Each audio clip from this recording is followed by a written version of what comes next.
Bom das commodities. A parte de a gente ler artigos dos... Eu esqueci como é o nome. Globosfera, talvez. Globosfera. Então vamos ler aqui do Brasil 247, que é o canal amigão, o canal amigão de todo mundo. Isso aqui eu soube assistindo a TV 247. E essa aqui é Joaquim de Carvalho. Uma vez eu fiz um perfil de Facebook com esse nome, mas eu não estava fazendo reverência a esse ótimo jornalista, não. Eu estava fazendo uma homenagem a Joaquim Murrieta, o Zorro, e também a umas mulheres que eu gosto no Brasil, gostava, que elas eram de sobrenome Carvalho. E aí eu queria ser delas, entendeu? Eu queria cantar pra elas: eu quero ser pra você, braços abertos a ti, sei lá, esqueci. Mas enfim, vamos ler aqui essa notícia do original. Joaquim, o perfil que eu fiz um tempo atrás era com N, entendeu? Joaquim, o Joaquim hispânico. Enfim. Daí diz assim: Joaquim de Carvalho, colunista do 247, foi subeditor de Veja e repórter do Jornal Nacional, entre outros veículos. Ganhou os prêmios ESSO, Equipe 1992, Vladimir Herzog e Jornalismo Social, Revista Imprensa.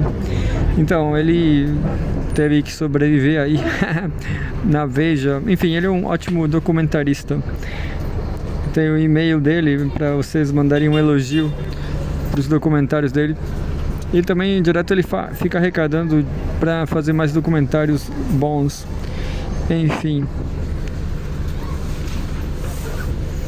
bastante crítico, né? Então não precisa nem fazer mais nada, só precisa ler para encontrar a crítica. Ele diz assim: de inimigo da classe trabalhadora a conselheiro de Lula, o negócio de Delfim Neto era o poder. Assinou o AI-5 e a Constituição de 88. Neste artigo, Joaquim de Carvalho revela as contradições e os bastidores da trajetória do ex-ministro da Fazenda, Delfim Neto. Delfim Neto foi um economista influente desde a ditadura até os 2 primeiros mandatos de Lula. Foi ministro da Fazenda entre 1967 e 1974, período em que o PIB cresceu muito acima da média mundial e que ficou conhecido como milagre econômico. Em favor da verdade histórica, porém, é preciso registrar que esse milagre teve como base um brutal arroxo dos salários, em consequência da manipulação dos índices de inflação. Na mesma época, a renda do país ficou mais concentrada. Delfim Neto estava no centro das decisões econômicas e seu modelo, sintetizado numa célebre frase de sua autoria: é preciso fazer o bolo crescer para depois dividi-lo. Foi duramente crítico por 2 lideranças da sociedade civil que mais tarde governariam o país: Fernando Henrique Cardoso e Lula. Com Delfim, o bolo havia crescido, mas a maioria dos brasileiros ficou fora da festa, inclusive eu mesmo. Eu também lembrei dessa citação, aí eu fiz uma brincadeira no chat do 247, da TV 247, aí me falaram que não, sei lá o que o cara falou que o Lula também disse que ele não é pobre, sei lá o que. Enfim, que o Lula assume que não é mais pobre. Enfim, vamos lá. O país, com Delfim, o bolo havia crescido, mas a maioria dos brasileiros ficou fora da festa. Fundado em 1969 por Fernando Henrique Cardoso e outros intelectuais para abrigar professores e pesquisadores perseguidos pela ditadura, o Centro Brasileiro de Análise e Planejamento, SEBRAP, denunciou em estudos alentados o aumento da desigualdade social e econômica do país na década de 70. Em 1973, um centro de pesquisas ligado aos sindicatos dos trabalhadores, o DIEESE, apurou que, sob Delfim Neto, os índices de inflação tinham sido manipulados. O estudo do Diese foi confirmado por outras instituições e serviu de base para que, a partir de 1975, um jovem sindicalista iniciasse uma campanha nacional pela recuperação dos salários. Era Lula que tinha acabado de assumir pela primeira vez a presidência do Sindicato dos Metalúrgicos do ABC Paulista. Delfim Neto, que havia deixado o Ministério da Fazenda um ano antes, tinha sido nomeado embaixador do Brasil na França. Era apresentado como o grande algoz da classe trabalhadora. Lula, no entanto, nunca deixou de dialogar com ele. Na época em que se discutia a abertura política, em 1978, fez parte de um seleto grupo criado pelo então ministro da Justiça, Petrônio Portela, justamente com Cláudio Lembo e o presidente da Fiesp. Uma notinha em jornal deu conta de que Lula teve uma reunião na casa de Delfim Neto, em São Paulo, com esse grupo. A nota, vazada por fontes ligadas à ditadura, tinha o objetivo de queimar o líder metalúrgico, que ameaçou abandonar as discussões. Alguns meses depois, mesmo sob ameaça, Lula comandaria a maior greve dos metalúrgicos do Brasil. No Brasil, acabaria preso e sob holofotes da mídia mundial, fundaria o Partido dos Trabalhadores, um marco na história do Brasil. Delfim Neto, portanto, como antípoda da classe trabalhadora, foi fundamental para a ascensão de Lula e Fernando Henrique Cardoso, indiscutivelmente duas lideranças de um país que se redemocratizava. Delfim era tão identificado com o regime militar que, em 1969, ao assinar o Ato Institucional número 5, que, entre outras aberrações, suspendeu as garantias do habeas corpus, declarou ao ditador Costa e Silva, em sessão gravada, citação,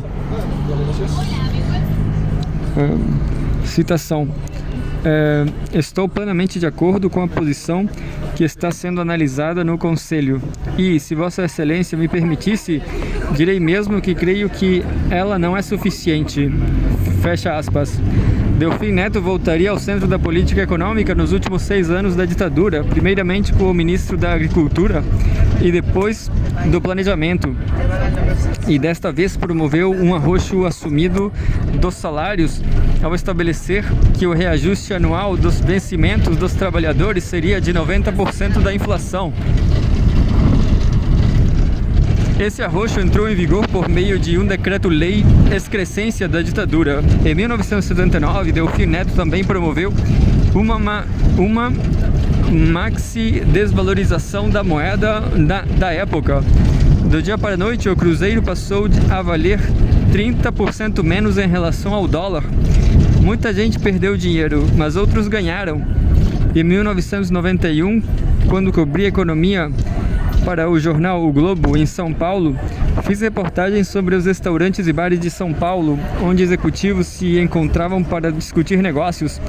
Um desses estabelecimentos era o Piano Bar, onde mulher desacompanhada não entrava. Delfim frequentava o estabelecimento e ouvi que um garçom havia melhorado de vida com uma dica do então ministro. Segundo esse relato, Delfim perguntou ao funcionário: Você tem poupança ou outro tipo de economia? O garçom respondeu que sim. Então venda tudo e compre dólar. O garçom fez isso, ganhou muito dinheiro e deixou o Piano Bar. Procurado na época, Delfim não confirmou a história, até porque era crime. Mas os colegas desse garçom garantiram que houve o fato. E muitos diziam até sentir uma ponta de inveja. Com as voltas que o mundo dá, o ex-ministro, que colecionava as charges negativas que os jornais publicaram, inclusive uma como sapo predador de insetos, em 1986 se elegeu deputado constituinte. Com o slogan Delfim Neto, eu era feliz e não sabia. Em seu escritório, algumas dessas charges foram emolduradas. Desculpa. Muito direitista, né? Ele odiava o povo. Uma das charges de 1980 mostrava Delfim como um moleque fazendo rolar a moeda de um cruzeiro morro abaixo. Lá vai o Brasil descendo a ladeira, escreveu Ziraldo, autor da charge. Outra charge apresentava Delfim como marca de fermento. rende mais se você comer sozinho. Em 1988, 20 anos depois de aprovar o AI-5, ele assinou a Carta Magna, considerada a mais democrática da história do Brasil. Com essas mesmas voltas que o mundo dá, tornou-se conselheiro de Lula durante seus 2 primeiros mandatos como presidente e, em 2022, uma casa que foi de sua propriedade no bairro do Pacaembu, em São Paulo, foi alugada para a sede de seu comitê eleitoral. Delfim Neto foi herói ou vilão? Depende do ponto de vista. Com certeza, Delfim Neto, que mesmo tendo subido na escala social, cortava o cabelo numa barbearia modesta da rua Machado de Assis, no bairro da Aclimação, em São Paulo, onde morou quando criança. Foi uma personalidade marcante de sua geração. Pode-se gostar ou não dele, rejeitar ou aprovar sua trajetória, mas ninguém há de negar que na ditadura ou na democracia, ele escreveu algumas páginas da história. Então, é isso. Isso me lembrou do meu próprio artigo que eu escrevi. Eu escrevi Bom, minha escrita é muito ensaística, então eu vou sair a minha própria.